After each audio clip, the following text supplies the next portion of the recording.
خوش نصیبی ڈرامے میں آخرکار نہال کی ساری حقیقت اب مہین اس کی بیوی کے سامنے آنے والی ہے۔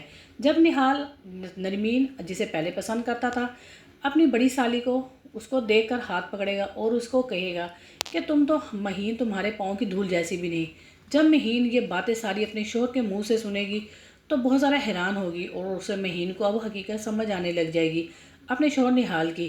وہیں پر نرمین جو اپنی بہن کو دیکھے گی کہ اس طرح رنگے ہاتھوں سے اس کی بہن نے پکڑا، اب نرمین یہ بات سمجھانے کی کوشش کرے گی مہین کو کہ دیکھو تمہیں میں پہلے کہتی تھی نہال ٹھیک نہیں ہے، مگر تمہیں اس بات کا بالکل بھی سمجھ نہیں آئی۔ آج جب تم نے دیکھا تو تمہیں پتہ ہونا چاہیے کہ اس طرح سے نرمین تمہارے ساتھ وہ دھوکہ کار ہے۔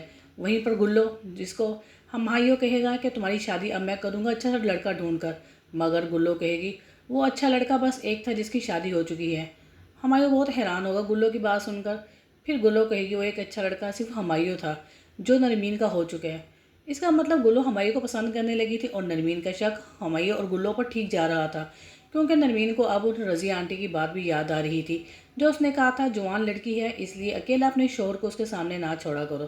اس وجہ سے نرمین اب اپنے ہمایوں شوہر کو اپنے سامنے ہی رکھے گی اور اس کا ہر بات کا خیال رکھے گی۔ نہ صرف نرمین کو ہمایوں سے محبت ہو چکی ہے بلکہ اب دل میں خوف بھی ہونے لگا ہے نرمین کے کہیں ہمایوں گلو کے ساتھ کوئی شادی ہی نہ کر لے۔ اس بات سے اب نرمین پریشان ہو چکی تھی۔